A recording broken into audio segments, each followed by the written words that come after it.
This is my new project. It is the new Transporter from Volkswagen. I do promise that this is the last of the pre-build videos regarding my new van, but there is some information I have got that only a new Volkswagen Transporter owner can actually give you. No test drive in the world will bring you what I'm about to tell you. So I've owned the van for about a month now, and I want to share with you the things I've learned, what it's actually like. And if I'm honest with you, it's not all good. So ironically, some of the things that I was looking forward to the most about the new van have actually caused me a little bit of concern, such as the gear lever. The gears are now on a stalk up here, like an indicator stalk, as opposed to an actual gear shifter, cleaning up that dashboard area, along with the electronic handbrake. That is now a button as opposed to an actual lever that is down between your legs in between the seats. And also the electric ignition stop-start button. You no longer put your key in the ignition, as all the cars I've ever owned. You literally have it in your pocket and you press the button. These things are actually causing me a few issues, so much so that I almost lost the van entirely, and I will totally reenact that whole scenario later so you can understand it from my perspective. And as you heard me point out there, it has got the ignition stop start, like that's exactly how you start the engine, you press the button. But it also has stop start, you know, like when you pull up a set of traffic lights and it stops. That's wrong. It's literally wrong on this vehicle. It's incorrect, and I can prove it. So in fact, the only way to prove all of these concerns of mine and the issues and the fact that the stop start is wrong is to take you for a little drive. So there is a bit of a sequence when it comes to getting the van moving. The key, just keep that in your pocket or stick it in the door card. That's what I do. Foot on the brake, engine stop start. I'll turn the music down so I don't get any kind of copyright infringements. Straight away it's telling me to put my seatbelt on, absolutely fine. Gears are over here on the indicator stalk, or the opposite side to the indicator stalk, should I say. Now we're in gear, and then we press that button in the center of the dash. That gives us the handbrake off, and it tells me that the handbrake is off. Now I know that none of that is new technology. Every single one of my partner's cars in the last 10 years have been exactly like that. She's always had automatics, it's exactly the same. And when I get in that, it's second nature. I know exactly what to expect when I get in it, but because I'm sat in a van position, I still, when I stop the vehicle, put that handbrake up and then go ahead and look for the phantom handbrake down in between the seats. It's just second nature, and maybe one day that will be drummed out of me. I hope. Taking you for a little drive down to the local supermarket, because that's where it almost all went wrong for me. This is a total reenactment of exactly what happened, apart from the fact that my dear old mum was sat in the passenger seat there. She needed some groceries, so I said, I'll pop you down the road and drop you off. Now, I must add, this van drives fantastic. And once again, I know it's a new van, I know it's on standard suspension, unmolested tyres, all of that, but this is, no matter what you think about how it looks and the drivetrain that's running it, this is leagues above the Volkswagen Transporter. Absolutely, without fail, in my opinion, and many other people's opinion. So all of this is absolutely lovely. Now, I don't know if you just heard, but there was that slight little bing bong. That was a big thing. Oh, it bings at you when you're going over the speed limit. To be honest, I find myself going over the speed limit in this van too often that I actually appreciate that bing bong. On the Volkswagen version of the Ford, you can simply hold one button, you don't have to scroll into menus, and now that's turned off. Very, very simple. I find myself using the limiter on this van on motorways. I have never ever used the limiter in my life, but I kept looking down and finding myself on the higher end of any kind of speed limit because it drives so smooth, because it is so powerful. I'm not a mechanic, but this has the torque converter gearbox as opposed to the DSG. Now, a lot of people in the comments are saying, if you think you're getting a DSG, you're not. And I was like, well, I don't know what I'm getting. I don't know exactly what the difference between a DSG and a torque converter is. Well, a simple Google search will tell you that if a vehicle is going to be under more load, more commercial, it will use a torque converter gearbox. So I don't know if that makes it stronger, more powerful, more torqueier, I'm not sure. But the DSG is closer to what you would expect to find in a car, as opposed to a 3.2 ton van, which when this is loaded, it would or could be. I have had a few warning lights come on, and not just the one that tells me I am fatigued, which, thank you very much, enough people in the comments, I assume that own Ford Transits, it does the same thing, tell me that I am straying from my lane, when in fact what's actually happening is I was merging or changing lane without using my indicator. Naughty boy, that's what I think. So no matter how long you've been driving the car, it tells you that pretty much you're not paying enough attention and you're not adhering to the actual highway code. Back to how this drives, there are a couple of settings on the van: normal, eco, sport, slippery, tow, haul and trail. Look at this, when I press that button, oh yeah, let's get muddy. Haven't played with many of them. What I have done is I have put it in sport mode, in fact, and you noticeably feel the difference. This thing feels powerful. It's 150 PS, my last one was 204. This feels, once again, is empty, way more powerful than the last van. By hitting that sport button, your revs go up and the power is just way more instant than it would be in the eco mode. You're going to lose a few mpgs, which, may I add, in an empty van, once again, is like 45 miles to the gallon. Absolutely fantastic. That will soon be ruined by everything that I look to do to this van, which is so much, by the way. I have pallets of stuff coming from all different countries. I've got a pallet coming from Holland. I have an order coming from America. Perhaps she's struggling with a ignition sequence like I am. I am going to pull up just like I did on the fateful day that I almost lost the new Transporter. So I pulled up like this into my bay, and I do what I always do, and that is search for all of the things that aren't in the places they used to be. So I initiate park, I stick the handbrake on, I do that, engine's off, got my key. Now, I'm not gonna lie, this is all user error. That was totally my fault. I shut the door and it does that. It beeped at me. I didn't think much of it. I thought my mum had left her window open a little bit. Don't mean to blame you, mum, but you've done worse things. So I walk away. I don't want to go too far today. So I walk away and I go in and we get our groceries. And I come back and the engine to the van is running. It's running. I didn't, in fact, press that button, and that's why it was beeping at me. And it has got all of the markers on the dash that tells me the engine's running still. My fault, but that was a bit of a shock to the system. And it's because of that stop start. I turn up, I've got all of these different buttons to press, which I'm not used to, and the engine wasn't running. I mean, now, in fact, I can hear the fan running, which should have been a bit of a giveaway. But that's what happened. Disaster averted, of course. I don't know how far you could get without the actual key. I don't know if it would drive off or not. So yes, insurance company, I hope you are not in fact watching. But now it's time to talk about that stop start, because genuinely it is wrong. It's not how it should be, and it spells it out on the dashboard that it is in fact incorrect. The stop start does two things that I don't agree with.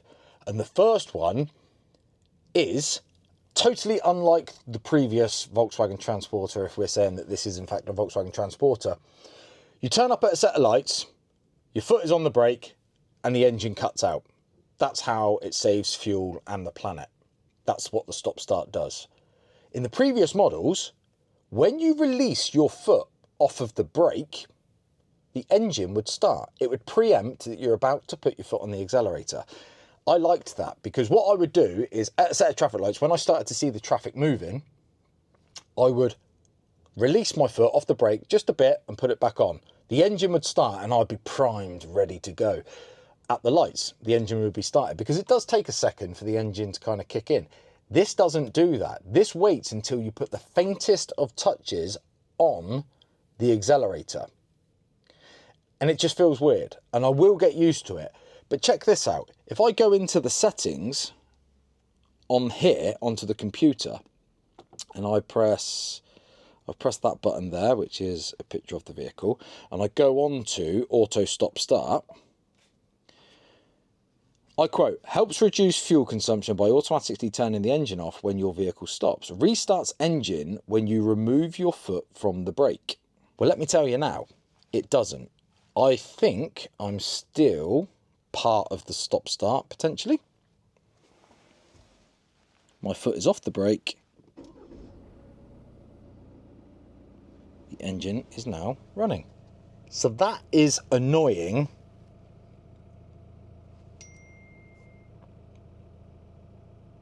Did you know it's got a wet belt, mate? He don't care because he rents it. So that is annoying, but that is something that I'll get used to. But there's something more annoying than that. In the previous model, if you had the air conditioning on quite high, so you're asking that engine to work a bit harder to run the air conditioning, sometimes the stop start just wouldn't initiate. It just wouldn't go into stop start if you've got your blowers on. And so much so that if it did in fact stop as part of the stop start and the air conditioning was running, at some point it will kick back in because it needs the power to run the air conditioning. Once again, I would almost, in some places, turn the air conditioning on with my foot on the brake, knowing that that would bring the engine to life, priming me to leave.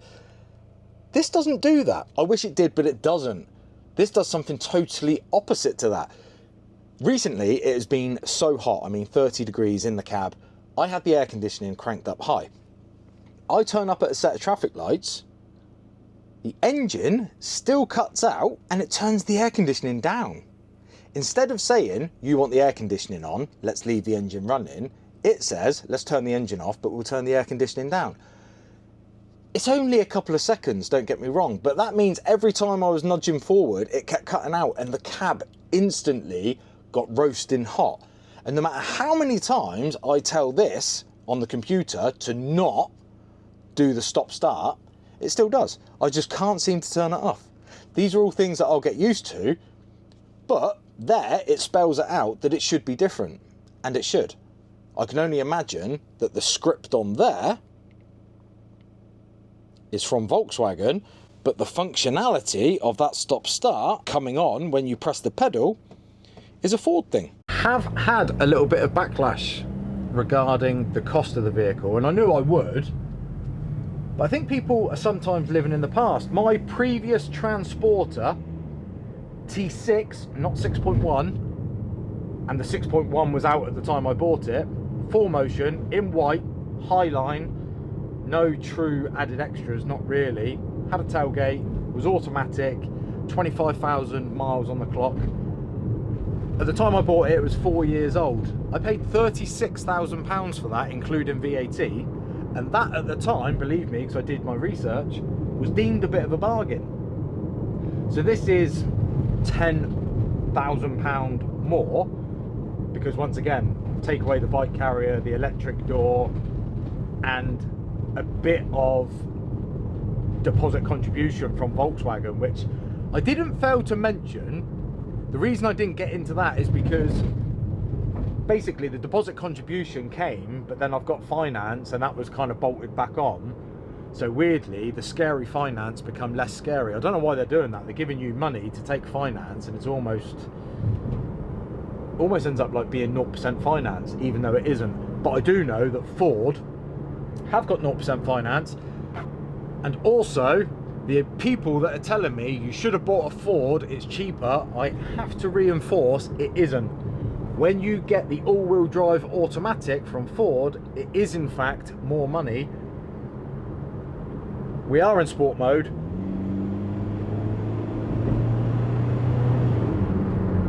I love this van.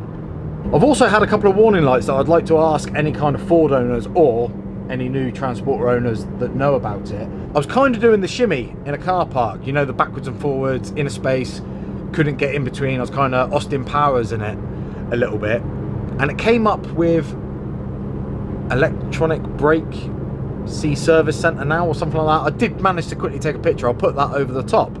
Never done it since.